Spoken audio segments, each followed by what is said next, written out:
we should be live. Always good to double check. Maybe. Hopefully.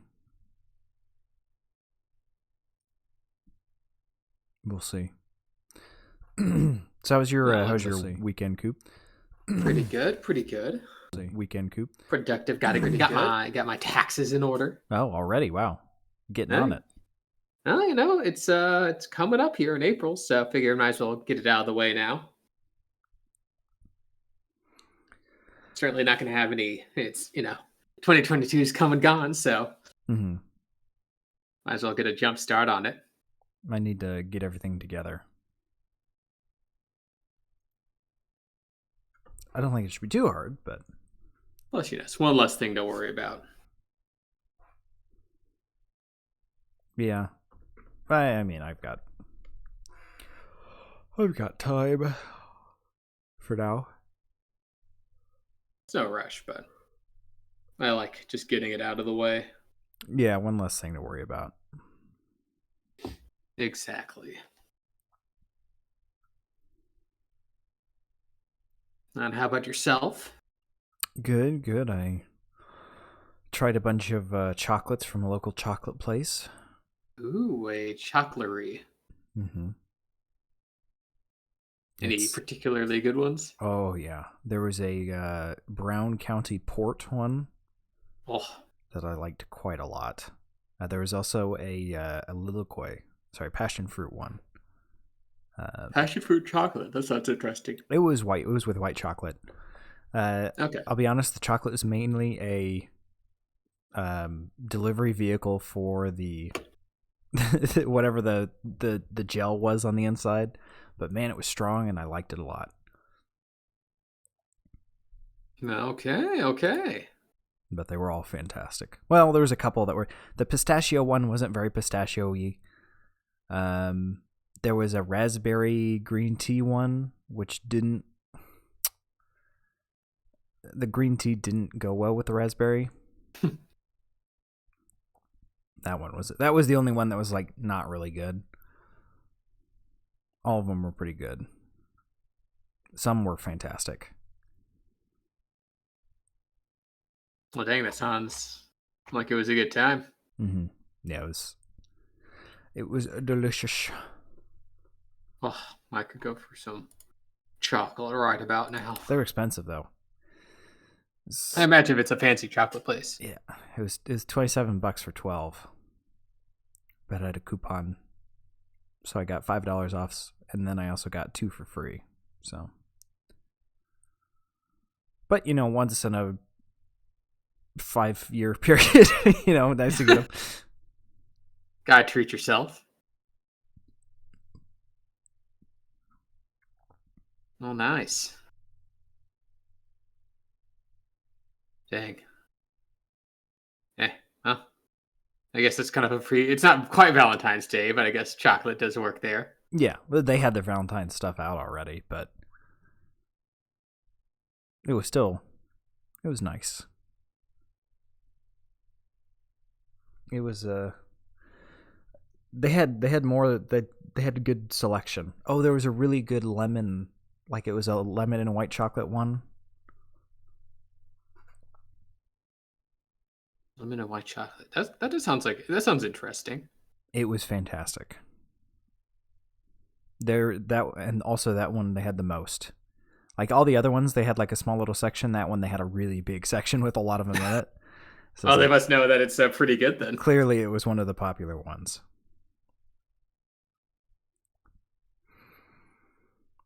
Well, you want to get into it? Let's do it. Well, hello everyone, and welcome back to the Audio Shop podcast. We haven't really introduced ourselves for quite some time, and we have 2 generic white guy voices. So I'm Sam. Should we be doing different voices? Yeah, if you got a different voice. Yeah, that wasn't a great one. That's Cooper, obviously. Well, that's what I said. I couldn't understand you. It's my natural speaking voice. And this week we listened to The Dark Side of the Moon by Pink Floyd. A classic album, if there ever was one. One might say the poster child for quote-unquote classic albums. Mm-hmm. The Citizen Kane of rock albums. Yeah, except Citizen Kane gets worse as it gets older. Does it? I've never actually seen it all the way through. I haven't either, but I mean, nobody was in the room to hear him say Rosebud, so that kind of pops a big hole into the whole plot, doesn't it? Why are you criticizing Citizen Kane? You haven't even seen the movie. I'm allowed to criticize things I haven't seen. Right. Anyway, the album. The Dark Side of the Moon by Pink Floyd.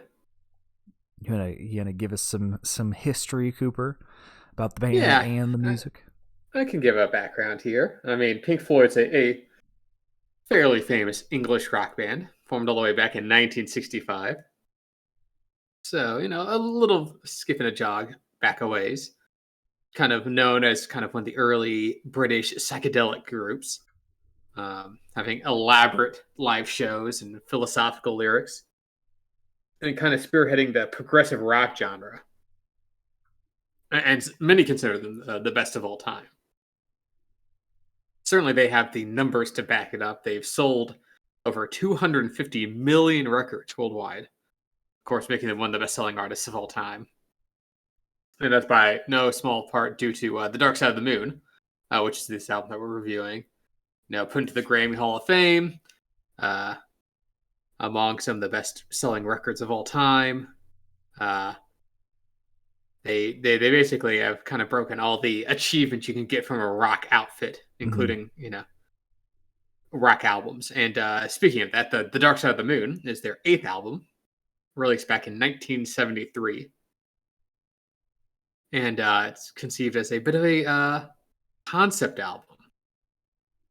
Kind of about, the life cycle, life and death and all that. And it's also considered not only their most critically acclaimed album, but one of the most critically acclaimed albums. For good reason. For all time. Basically, of course, this vaulted them. They're already, pretty well known, but this basically vaulted them into blockbuster superstardom. It's gone 14 times platinum. It was in the U.S. Billboard Top LPs and Tape charts for 968 weeks. I believe it. So, and it sold 45 million copies. So, it's one of the best-selling albums of all time. That's a chunk of change right there. It's actually is even selected to be preserved in the United States National Recording Registry by the Library of Congress. Yeah, so, but how many albums are in there? Overall, it looks like there's a total of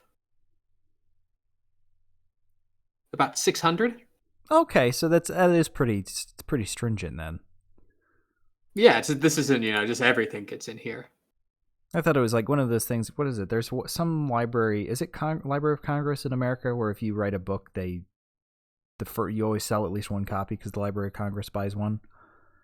Maybe I'm speaking shit here. I'm not sure. This is the Registry of National Recordings. That includes TV and all other recording types. Oh, wow. So that's 600 of a lot of things. Yeah. So I'm looking through. They've got it's actually quite the hodgepodge of things. You've got like old like 1980 or 1800s recordings, right? Of course, yeah. But it's also got things like broadcasts from 9/11, a podcast episode. Oh God, it's not the Billie Eilish episode, is it? What, ours? No, we have not been inducted. Wouldn't that be jarring to find out? Like nobody told us. And we just look at that. I would freak. I'd assume you edited this beforehand.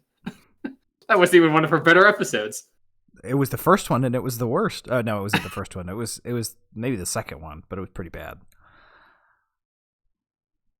Schoolhouse Rock. A lot of them are albums, but not all of them. Okay. Rainbow Connection's in there. Classic song. Classic song. So yeah, it's quite a hodgepodge. But, they're all in the National Archives. Mm-hmm. Hey, maybe we'll get there one day. I don't think so. Right between the broadcast for the announcement of the Apollo 11 moon landing and Martin Luther King's "I Have a Dream" speech. Yeah, that's will pretty be the lost Supertramp episode. God, that's where it went. I know I said that somewhere. The only copy. Anyway, sorry to derail your history. But no. But to say that this album's got, it's been considered pretty culturally significant. And has probably adorned the walls of at least 60% of most college students' dorm rooms. Not to be one of those people, but have they actually listened to the album? It's one of the best-selling albums of all time. So if any album has, it's this one. If you're listening to this now and you haven't listened to the album, stop listening to this, go listen to the album, and then come back. Or don't. I don't care. Just listen to the album. This one's kind of required reading. Yeah. More so than maybe some of the other ones. Yes. But with that, do you want to jump right into it, Sam? Yeah, let's get into it with track number 1. Track number 1, Speak to Me. Which is a sound effect intro, basically. Yeah. I mean, it's got the rhythmic heartbeat bass drum intro. With kind of the sprinklings of sound effects from all the songs on the album. Yeah, it's actually got from almost every song on the album. Mm-hmm. It's got the heartbeat from Eclipse, the clock ticking from Time, the laughter from Brain Damage, the cash register from Money, the helicopter noises from On the Run, the Claire Torrey scream from Great Gig in the Sky, and the piano chords from Breathe. Breath. Yeah, same difference. Now, is the heartbeat drum from Eclipse, or is the heartbeat drum in Eclipse from Speak to Me? Well, it's featuring sounds from all across the album, so I would say from the song. But Eclipse also features sounds from all across the album, so which came first, the chicken or the egg? Isn't that the concept of the album, life and death? Yeah, and the cycle within. No, yeah. But yeah, just beautiful, just kind of sounds. Short. It's pretty short too. It's only like a minute and a half or so.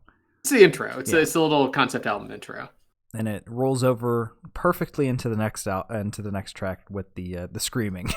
Yes, Breathe in the Air.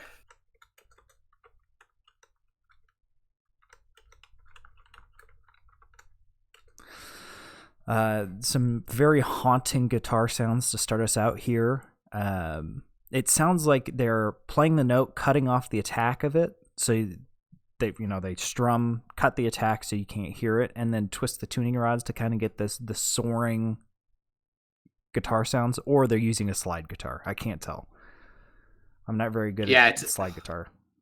Yeah, there's always some psychedelic after effects being applied on this to give it a very woozy, almost dreamlike quality to those crying guitars. Mm-hmm. And you got the stacked vocals floating perfectly over the psychedelic backing track. At some point, a rock organ sneaks in. I'm not sure when that happens, but man, they use the rock organ heavily throughout this album.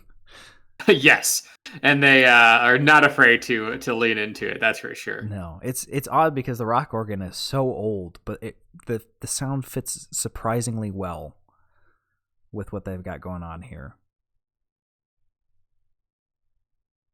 Yeah, it's not overstated, especially on this song, which even though it's pretty layered, it's pretty low key, almost laid back. Yeah, nice and low key, just kind of a breath of fresh air to start the album, so to say. Haha. Breathe the fresh air. Breathe in the air. Wait, almost works. Almost gets there. And this is when I was like, yeah, for this album, if you're gonna sit and listen to it, you got to sit and listen to the whole thing. Like, it really, with the rollovers between tracks, it really is a it's an album. It is not a pull songs out. You can kind of get away with that with Money since it's the start of the B-side. And obviously they had to cut. They couldn't have rollover while you're flipping the record. That would kind of suck. So that one's played on the radio pretty frequently because it does just kind of start from nothing. But it's an experience to listen to it all the way through. At least listen to each side all the way through, since there is that break in the middle. Now, this was the time of the vinyl, so. Yes. I need to get this on vinyl.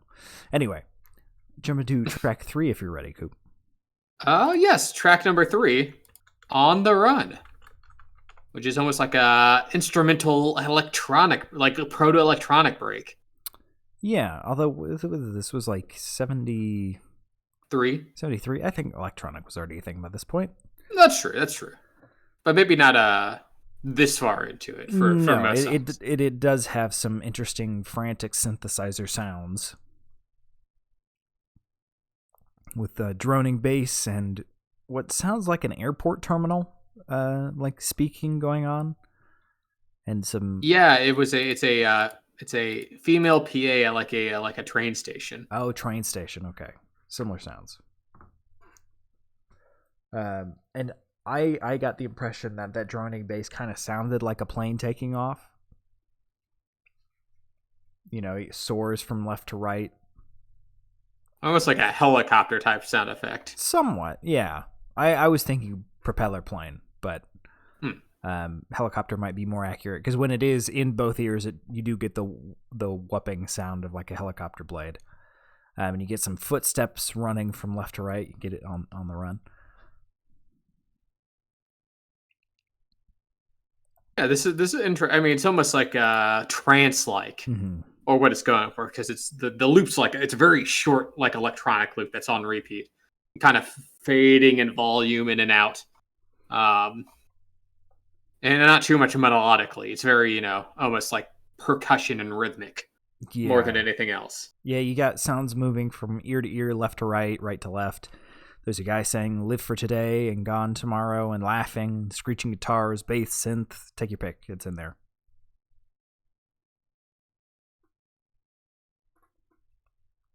And then sorry, go ahead. Oh no, I was just gonna say it's almost a disorienting effect, quite on purpose. And it all comes to a head around the 3-minute mark when it kind of just ends in an explosion, and then a slow fade for 30 seconds into the soft kind of percussion beats of the intro to Time. Oh yeah, kind of just leads right into with almost like an explosion into it, and then kind of mellows out to like the after effects right into Time. Drops everything out to really bring the energy down, which we can jump to 4 if you're ready. Yes, let's do it. Track number 4. Time. Yes, Time. Which starts with a bunch of clocks going off, thematically appropriate. Yeah, starts with the sound of noon at your grandmother's house. Where 1,700 clocks all go off at the same time. Well, they got to know what time it is. Yeah. Did your grandma have like a grandmother clock? Grandfather clock. Oh, well, the grandfather clock is large. My grandma has a grandmother clock. It's smaller. It's small. Yeah, no, she's got a big clock. It's like it's a necessity. Yeah, why is it all old people have one of those? Because they're cool. They are cool. I am kind of just having a big clock in the middle of the room. Plus, you didn't have back then. You didn't have phones, right? So you had to be able to look at something for the time, or know it by like just ringing loudly in the background. It does. It is very pretty when it chimes. I think it does have a night mode where it won't chime at night. Oh, that's kind of cool. It's fancy, yeah. It's still wind though. Still got to wind it up. Anyway, back to the song. Yes. It's very, very slow build here. Got some bongos going on, constant light percussion banging, light synth piano, some real droning bass sprinkled with some rock organ way, way in the background. Oh yeah, it's like after that prolonged intro where it's very mellow. I think we should also mention the vocals coming off of from what David? Completely blanking on his name. Don't look at me. Mr. Floyd. No, I'm gonna feel it's a David something. David Gilmour. That's it. Yeah, Sorry, go ahead. No, it's like a very mellow delivery, but it feeds so well into the instrumentation. Mm-hmm. Oh, it's a very heavy emotion in them as well. Kind of almost like screaming metalish performance sometimes, then jumping to falsetto with the backing choir. And the backing choir is being played through like a Leslie speaker, which is a really fantastic touch, I thought. Leslie speaker is the rotating speaker, for anyone who doesn't know. Similar to the rock organ, that kind of warbling sound. Oh, it's also got that great, just like super long, like guitar solo. Yeah. It does not need to go that hard for such a calm song, but it does. Oh, it indulges. I know I like it. It indulges. Mm-hmm. And I gotta call you out here, Coop, because I know you usually do this, but for most albums we do this is okay. I know you're listening to it while we're doing this, and you're getting sucked in. You've got some long pauses going on. Look, it's a very I am listening to it while actively doing it because it helps me to remind me. But goodness, it is just it's entrancing, especially this song. I mean, obviously it starts pretty mellow, but it just keeps going and like bridges into like this. I guess these backing vocals that like keep lifting it up, especially after the solo comes in and the lead vocals lead back in as well. Yeah, I just had to call you out because I could hear the pauses, and I did the same thing was happening to me when I was writing. It was so hard to write during this album because you just want to sit and listen. You don't want to do anything else. But I'm also a really big fan of the story that this one tells. Because basically summing it up, it's saying time is short, stop dragging your feet, don't spend every day dicking around, don't let life get in the way of living life. It's got a message. Mm-hmm. And it's delivered very emotionally. Especially whenever this lead female backing vocals, Claire Torrey. Oh, like she's like doing those like falsetto, like melodic lines behind the lead vocals. Ugh. If only we could get a whole song of that foreshadowing. Well, we could jump to the next track if you're ready. Track number 5. The Great Gig in the Sky. Starts with this very mellow, like piano intro. Yes. And it kind of just starts with a spoken word section from an older... Michael Caine-esque. Yeah, I don't want to say English because he might be Scottish or Irish. I'm not positive. But he's got an accent from the Isles. Speaking about how he's not afraid of dying. Everybody's got to die, so why should I be afraid of it? Before it just breaks out into big rock organ with with the female vocalist just giving a wordless, insane performance. Yeah, Claire Torrey is her name. Because I had to look it up because I was like, man, she pops off on this song. She really helps to carry this album. She gives it this song especially. That's where the emotion comes from, is her vocals. Yeah, actually slays it. It's like you're ascending into some sort of rock nirvana. Mm-hmm. Especially to follow up the song about living, don't waste your life with the death song that doesn't have any words aside from an old guy saying, I'm okay with dying. And then around the 2:15 around the 3:40 mark, we get, it's probably her. I'm going to assume it's her saying, I never said I was afraid of dying. And then it just keeps going. Oh man, yeah, the vocal performance on the song is mesmerizing. And it's also got really good instrumental backing with those like rock organs and the piano and the guitar all coming together. Mm-hmm. Oh. Yeah, this is honestly, I always lump this one in with Time because if you're going to listen to one of them, you have to listen. They accompany each other. It's life and death, Yeah, it's a build and payoff. Yeah. It really, this one calms down around the 2:15 mark. We get the soft grand piano and bass, and then we get the the female vocal saying, "I never said I was afraid of dying," and then the energy kind of just keeps sapping and sapping and sapping from the song before ending on a piano chord in silence to end side one.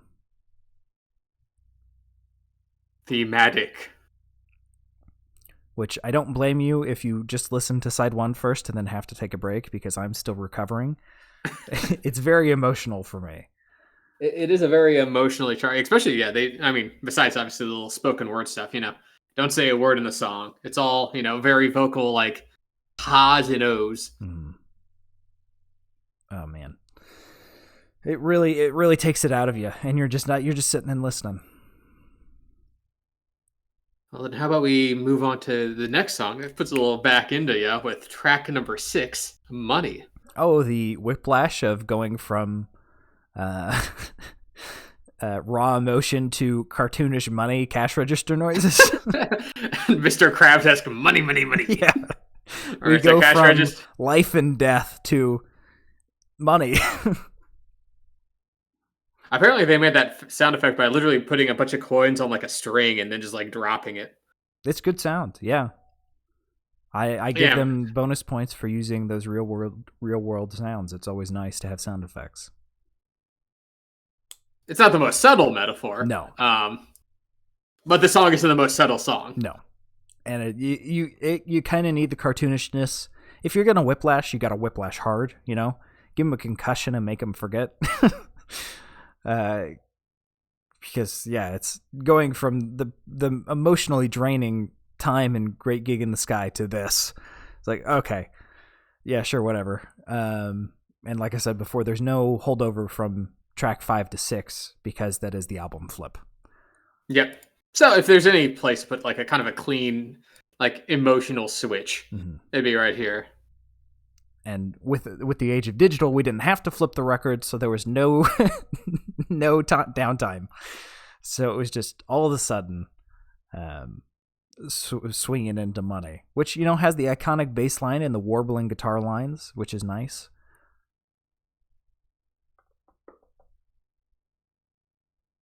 Yeah, it's also kind of a bit of an off-kilter song. It's written in 7/4, which you don't usually see in most songs anywhere. But at least almost like a like a lopsided feel to the song. It being all about like greed and chase the dollar. Yeah, kind of leads into it. It does feel very stilted. Your brain wants the bar to end, but it doesn't, and then it ends. It does have a pretty nice sax solo, though. Oh yeah, great sax solo, and it's got a really fun filter on it to make it sound even dirtier. It leads right into a guitar solo too. Yes, it actually lasts like a long time too. Well, it's kind of like a duet, although it might be the same line, just a slight delay and echo in the right ear. I couldn't sort it out for certain, and also I just kind of wanted to listen. I was still emotionally drained. I'm still emotionally drained, but especially right after 4 and 5, I was like, I can't analyze money that hard right now. Yeah, this one's a little more on the nose thematically, but I think it's a good kind of a refresher. Yeah. For the next half of the album. Yeah, it's also probably the most radio played song on the album because you can just slap it on there because it starts from nothing. Yeah, and it doesn't start from nothing like the first song, which is just sound effects, so you can't really play that. So, yeah Money's their lead single for this album. This is their next track. Which we can, the song ends with people speaking, overlapping more and more as the song ends, talking about being drunk, and I don't remember what else they say. Apparently, most of the spoken word from this is the band just like kind of walking around the studio and asking people what they think about death and that kind of thing. They're talking to like the janitors and like their roadies and like their managers, and some of those snippets kind of make it into this album. I don't know if they were asking him about death here, because the loudest response is, I don't know, I was really drunk at the time, Oh, maybe that could have been about death. No, maybe they're talking. Maybe they died before. I don't know. Anyway, Jumping to track 7, if you're ready. Track number 7, Us and Them. Which starts out with some ethereal organ coming in to wipe away the previous song and provide a softer tone. Really soft drum kit, maybe sitar, or it's just heavily filtered guitar, I'm not positive. We got the sax, we got the grand piano, and some bass, almost playing kind of like a bluesy melody. Yeah, there's almost like a, yeah, you're right. There's almost like a jazz fusion quality to this song. Which is, I mean, it's carried by the sax, well, let's be honest, but... And the sax is a little more mellow than the sax on Money. Oh, yeah. Yeah, absolutely. And it's really nice, but the song is, you've got these really nice, calm, bluesy sections interspersed with the big hints where all the instrumentals really come in and the vocals swell before it drops back down again to those calmer sections. Yeah, no, this album has some immaculate, like, pacing. Like, it really knows when to indulge and when to play it cool. And the first half of the song is, cooling down a little bit after Money. And then letting it build back up until like the 4:30 mark, where like the backing vocals make a grand return and things really start to ramp up again. Mm-hmm. Then we hit around the 5-minute mark, we get a sax solo with some spoken word before another big hit with the sax acting as a vocalist, this time without any lyrics. Yeah, I mean, we should note that this is about a 40-minute album, but these couple songs in the middle, Time and Money and Us and Them, are like 6-7 minutes long. So they really got that room too. Some songs can be overindulgent with that kind of time, but this one, they really let the song breathe and have these kind of, long, instrumental breaks for it. Yeah, definitely. There's been some previous albums where you see that 7-minute runtime and you dread it. And you say, oh, that minute fade was completely undeserved. Here, every little bit is completely deserved. It is expertly structured.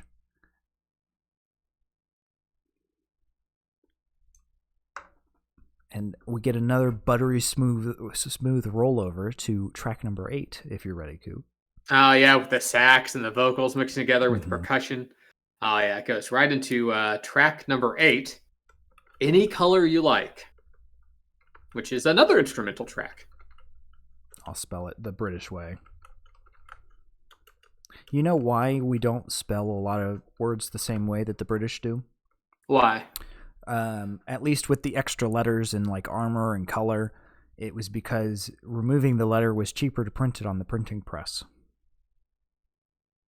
Oh, really? Yeah.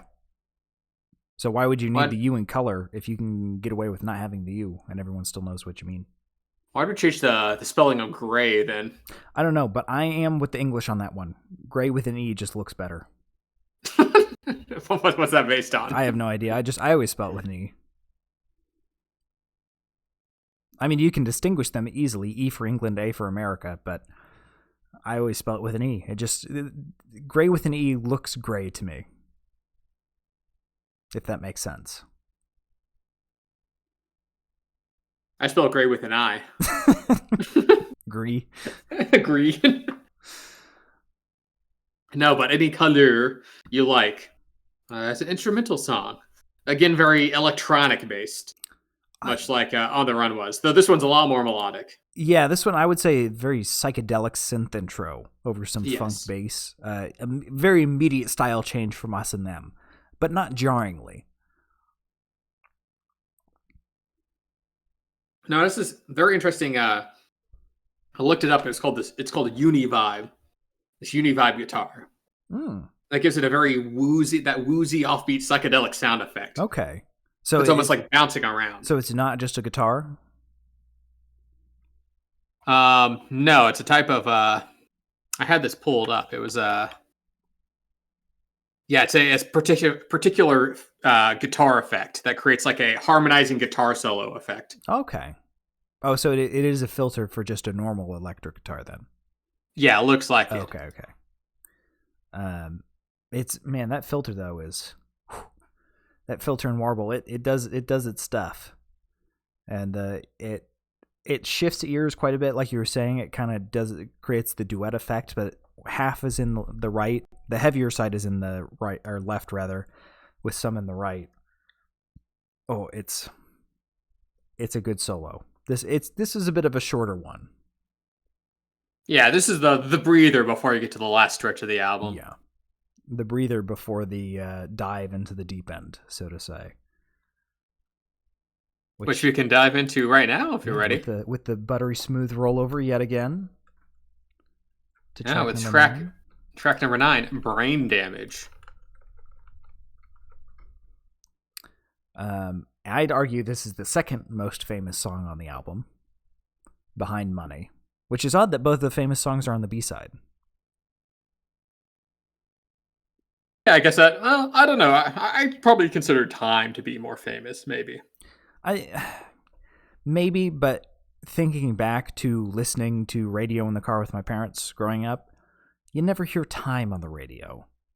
That's true. Money's definitely the biggest. I'm not sure if you hear. I don't hear you Brain Damage that often on the radio. I heard Brain Damage a couple of times. Or maybe I'm misremembering. I'm not positive, but I feel like this one was definitely more played than Time. I do recall hearing Time a couple of times. But it starts very soft, just gently tapping the cymbals on the drum kit. Vocals really carry the whole thing at the start. Yeah, where they have this kind of almost like contained, quality to them. And it's talking about, literally kind of being kind of these insanity themed lyrics.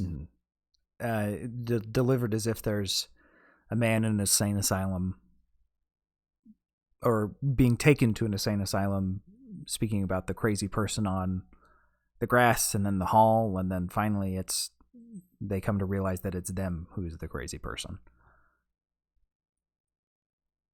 And they name drop the album title. They do, yep. See you on the Dark Side of the Moon. With the breakout of the rock organ, the choir, grand vocals to name drop at the 1:30 mark, and then they do it again a minute or so later. Again, it's got some funny laughing in it as well. Which I correct me if I'm wrong, but I believe it's one of the band members. It was it's actually their road manager. Oh, okay. Peter Watts. Uncredited manic laughter to Peter Watts. I like to imagine that's just his regular laugh. They're like, we got to put that in an album somewhere. I believe it is. I mean, if you listen to it taken from the context of the song, it's not creepy. It's just a normal laugh. But put into that context, right? Right. That's kind of a lunacy to it. Like if you're in the mall and you hear a baby crying, you're not going to think twice about it. If you're at home at 2 a.m. and you hear a baby crying, suddenly that's no longer a normal sound, right? It's all about context. The song was actually originally titled Lunatic. Before the album was released. Which I think would have been... Personally, I think they should have stuck with that album title because, Dark Side of the Moon, Lunatic, has its root in the word lunar. Moon Madness. I like Dark Side of the Moon better. No, not the album title. The song title. Oh, okay, yeah. That would have been all right. So, real missed opportunity there, And they could have spelled it, well... Lunatic. Yeah. I mean, it already has Luna in it, so, kind of hard to get away from that. But yeah, at the 3-minute mark, it shifts to a somewhat disturbing synth, and it brings back the laughing again, which makes it sound a lot creepier. Which is clearly what they're going for. Because like I said, it's a normal laugh, but with that synth, it's disturbing. And then it goes right into the final song. Right, it is. There's no break here. Let's be real. This could have been one song, but they split it up.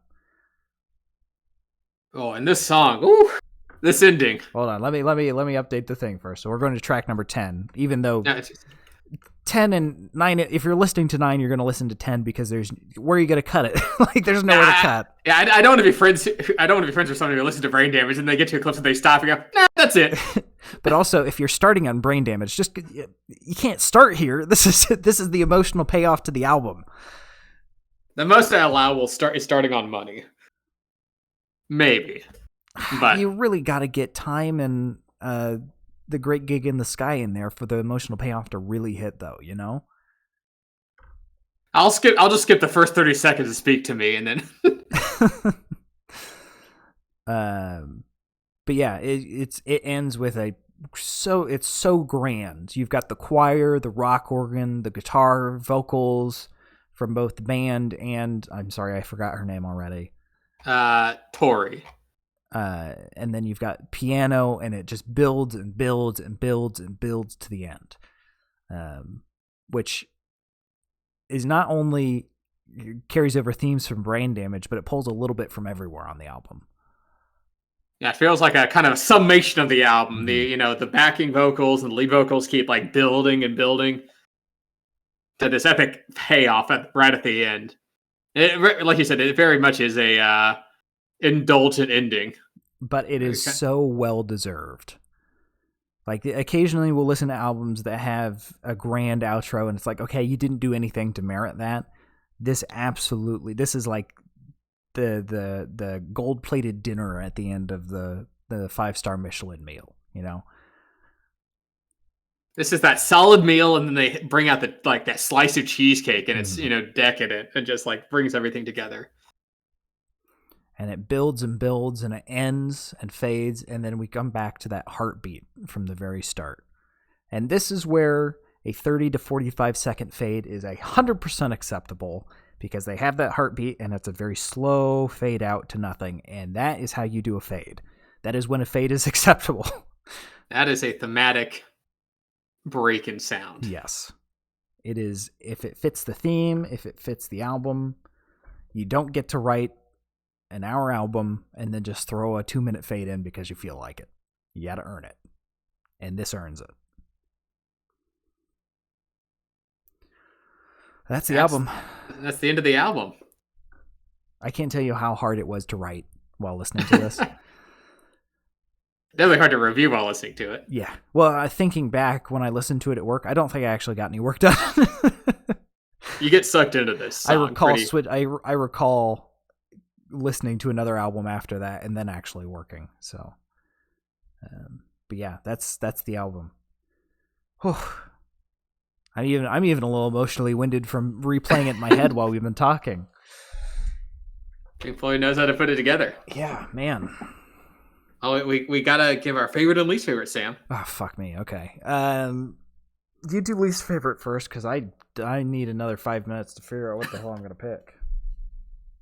Yeah, this is one of those albums where the least favorite's the hard one. Yeah. Because this is an album that very much is meant to be, a complete album listen. Mm-hmm. So everything kind of feeds into each other. And B, there's a lot of strong songs in this album. Yes. I mean, just discounting "Speak to Me," which that doesn't really count as a song. It's just like a little album intro. Yeah, that you can't. We'll ignore that one. I guess I'd probably On the Run if I had to choose any of them. Sorry, was that On the Run? You cut out a bit there. Oh yeah, On the Run.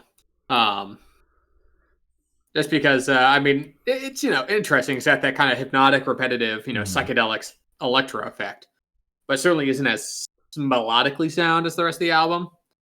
And I feel like you probably could go from Breathe in the Air to Time. I think the extra downtime, I think it's better this way. Yeah. But I think that if there's any one section of this album I could remove, it'd be that. I think I'm going to have to agree. Because while the other instrumental, Any Color You Like, is also in a similar situation, I feel like you need that extra breathing room between Money and Brain Damage. Us and Them helps, but jumping from Us and Them to Brain Damage might be a bit much. You need that cool down before you ramp back up. But at the same time, don't skip On the Run, because it helps to thematically set up the album. It gives you a little bit of that edge before you go into the calmer time. And so you get the explosion, and then it fades to black, and then all the clocks go off, and you kind of jump a little bit, So no, that's why it's least favorite, not bad. Yeah, it's a hard pick for sure. But what about favorite, Cooper? What's your favorite? That is also a hard choice for the opposite reason. For me, actually, I think this is easier. Ooh, okay. What's yours? I have to say, I'm gonna cheat and lump Time and The Great Gig in the Sky because they are one song. But man, I listen to Time a lot. Pretty The recently. Yellow Album. That too. You heard it here first. I wasn't the one to bring it up. It was Cooper this time, not me. But man, do those two songs hit hard. Like you can start at Time and listen to just Time and Great Gig in the Sky pretty comfortably. If that's the only two that you listen to, and it still hits emotionally very hard.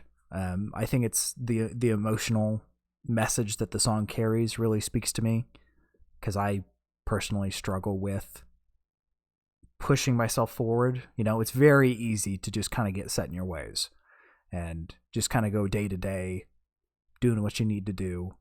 And like they say, suddenly 30 years have gone by and you haven't done anything.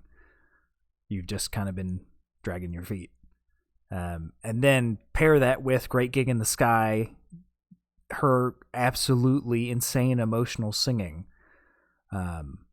And the whole piece is about death, and you just get life and death, and you might be crying by the end of it. It is fantastic. Some of the best music ever written. Yeah, I mean, I have to agree with. Great Gig in the Sky is like just such an emotional, resonant masterpiece. And And not then a I single also want word is to, even said. Well, aside from the old guy, he really yeah, sets yeah. the emotional tone. But I also want to give a shout to Eclipse, which is just a stinger of an ending. Oh yeah. What a capstone on the end of the album. Because it's easy to it's hard to end an album, right? Yes. Yeah. You How do the something- hell do you wrap up life, death, and everything in between? just wrap up the album. Mm-hmm. And I think they did it beautifully. Brought all the elements kind of congealed back together. And with that little heartbeat, very thematically ties back to the first part of the song. Mm-hmm. And yeah, it's just the Pink Floyd knows how to do a capper. Yeah.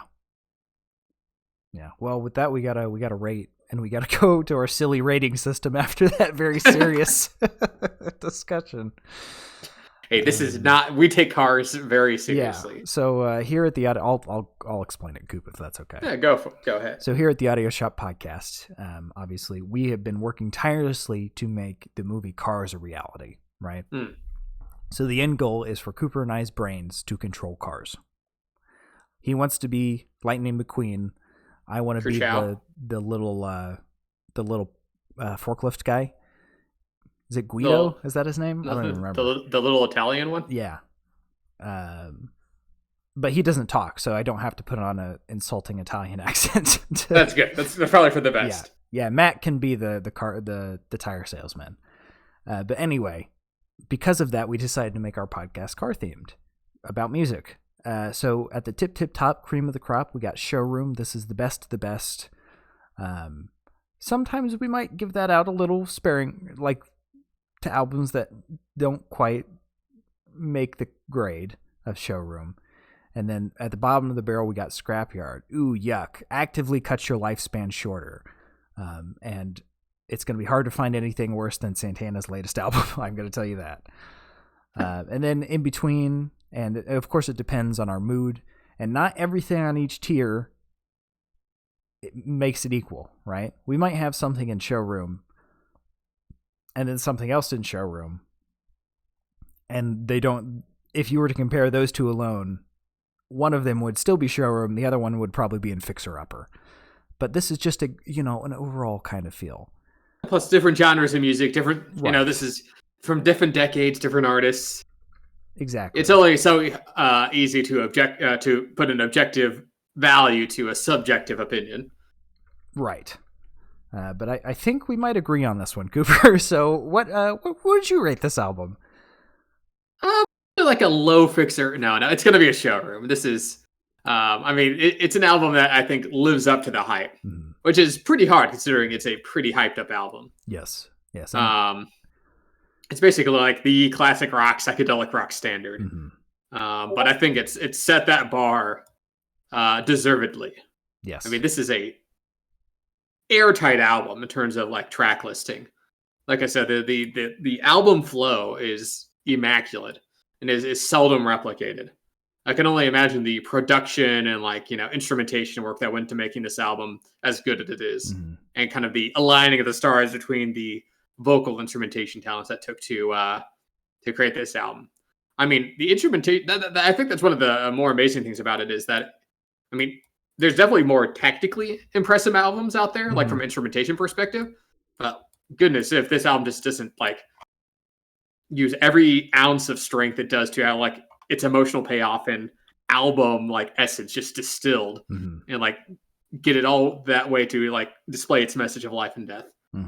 Seldom replicated, and I got to give it the highest rating for that. Yes, yeah, and I what he said basically, I also give it showroom. I know I joke a lot and I listen to a lot of ELO, but this, of all the albums we've listened to, this is probably the best album we've ever listened to, or we've reviewed on the show anyway. I forgot how much I love this album, even though I listen to it all the time. Just sitting down and really listening to it, I think, really, really drives home those emotional points. And I feel like this is kind of in direct comparison to what we listened to last week. Sorry to bring up a podcast that probably no one's listened to, but The Race for Space. This does have those elements of experimental, trying new things, but it sticks to the theme better, and it's more emotional and cohesive. And man, if you've not listened to this album, go listen. It's 40 minutes. Listen to this album. It's one of the greatest albums of all time. Listen to it. Well worth it. Yes. I practically gaslit myself because I'm like, before I listen to it again, I'm like, surely this is as good as I remember it to be. When you really sit down and analyze it, I'm like, nah, this is actually really good. Yeah, I am moved to near tears every time I listen to Time and then Great Gig in the Sky. It is that good. Now, maybe people would disagree. Those dang TikTok kids we got these days, they don't know how good rock used to be. But oh man, some classics are classics for a reason. Yeah, this one certainly earns it. Yeah, man, I need a nap after this. Jesus Christ, this really took it out of me, man. The album and then playing it again in my head while we were talking about it. Whew. This is the Imagine Dragons origins of good music. Listen, Imagine Dragons Origins isn't the worst album anymore. That's true. It's Santana now. And plus, actually, I was hearing, was it Carmen that was saying the new Imagine Dragons album is actually pretty good? Oh, wow. They reversed course. Well, that's good for them. Yeah. Anyway, that's the album. That's Dark Side of the Moon, one of the greatest albums ever made. And now we're going to roll on over to Spare Tire, which is just whatever else we've been listening to this week. And for me, I finally sat down and finished listening through Paper Mache Dream Balloon. Good album. By King Gizzard and the Lizard Wizard. And it was really, really good. It is probably now my second favorite King Gizzard album. It's probably in my top 3 of theirs. Yeah, it is. I can see some of those songs surpassing my love for what's the album? What, Sketches of Brunswick East? Yeah, Sketches of Brunswick East. I always want to say Dust to Dawn on Ligon Street, but that's just one of the songs. It very, you're right, very similar vibe, and some of those songs are really fun, like Trapdoor. Trapdoor. It's such a fun song, and the fact that the Paper Mache Dream Balloon song theme pops back up throughout the album is really nice. It's a good listen. Only half an hour too, very short. Delightful album. Now I got to catch up on all their new albums because that was a 2015 album. But there's 3 albums a year now. A year? Didn't they release? Last year they released 5 or 6? Honestly, I lose track. They're fast. Not all of them great. Made in Timeland wasn't very good, but at least they're all interesting. I think they're interesting. I didn't say they were funny. I said it was interesting. What have you been listening to this week, Coop? Not too much on the music realm. I've been catching up on my podcasts. Yeah. Some Dan Carlin hardcore history. That's got some good ones I've been listening to. Just started one on World War One. I think it's quite excellent so far. Definitely a good recommend if you're just looking for some solid history podcasts there. Yeah. I'm still behind on my podcast. I spent all last week catching up, and then this week I was listening to music, so I gotta catch up again. I just like to learn. Yeah. I guess I'm just built different. All right. Whatever. I was the other during this last year where me and some friends were comparing the Spotify hours listens. Mm-hmm. And mine was lower than some of my friends. And I was like, but that doesn't count my Apple podcast I had to listen to, which would prove that I am actually better than all of you and more educated. Because I listen to podcasts. See, if you listen to this podcast, gang, you are you're getting smarter. No, we're probably actively making you stupider. I don't believe we can make anybody smarter. Or at least maintaining the intelligence level. Maybe now. I feel like we've gotten there. Early on, no. I definitely think we've gotten quite a bit better at intelligently dissecting music as we've gone on. We're nearing 100 albums. This is 95. We'll have 100 here soon. That's true. If we skip enough, it'll coincide with our 4-year anniversary. And who knows, it might. It might, yeah. I was counting. I was like, it could happen. Because I definitely won't be around the last weekend of February. And I'll be gone for a couple of weeks for my trip to Japan. Oh, right. When is that happening? Is that March? Yeah. So, oh, well, okay. Well, album 100 might coincide then with our... I'll have to schedule it out to see if we can get that to line up. Yeah, we'll have to sit down and look at it. We got to pick a Gorillaz album, too. I mean, they have a new one coming out here soon. They do. Will it come out before April, do you think? I think it comes out this month. I think it comes out in February. Oh, does it really? Oh, crap. I'm gonna listen to it before then because I'm excited. Yeah, you can always review it then. Yeah. We'll wait to review it till the anniversary. I was watching the music video for was it Cracker? I think it was Cracker Island that I was watching the music video for, and I was like, holy crap, Noodles looks so old. But then I realized that she's our age, and I looked in the mirror. Oh, I'm so old. And it was like it's like the Weekend album cover, Dawn FM. He's an old man. The end of Saving Private Ryan. Yes, exactly. Because I mean, what was it? Noodles was introduced with the first album, and she was when did Demon Days come out? The first album was self-titled, and it was 2000. 2000. Okay, well, she's older than us, so okay, so that feels a little bit better, but still. The year 2000, but not by much. Not by much. She was at least 11 or 12 when that first album came out. Canonically, I think. So she's probably in her 30s now. So that makes more sense. But I always think of her as being like our age, because she's the only one of them in ages. The rest are ageless. And then, of course, Murdoch gets more and more green, but that's how he is. that's just what he is. All right. Well, that's it. That's all we got for this week. If you've liked what you heard, for some reason you want to listen some more, you scroll down on the Twitch page. There's a picture of Jeff Lynne. He's the guy with the aviators and the fake afro. He'll take you over to our YouTube, where all the past episodes, minus the one Supertramp is. You'll have to go to the Library of Congress for that one. And then if you are listening on YouTube and you want to listen live, in the Twitch description, in the YouTube description, is a link to the Twitch where you can watch live, jeer at us, throw insults. We'll softly weep into the microphone as we can attempt to continue the album review. And what about Twitter, Cooper? Is that still a thing? I don't know. I haven't seen news. I believe so. You can follow us at AudioShotPod. That's POD at Twitter.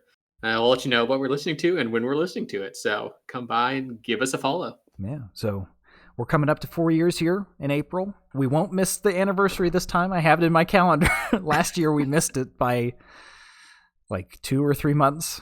But we know. And we're coming up to 5 years, Coop. I might need to start pulling some strings together for that 5 years review. I'm excited. Hey, we got a whole year to plan. I know. Well, I've had it planned for probably 2. So I'm ready. We're gonna have to. It's gonna take some financial investment for me, but just for the artistic value of it, it's gonna be worth it. We will get there. Yeah. All right. Well, thank you all so much for listening, and we will see you next time. See you later, shoppies. See ya.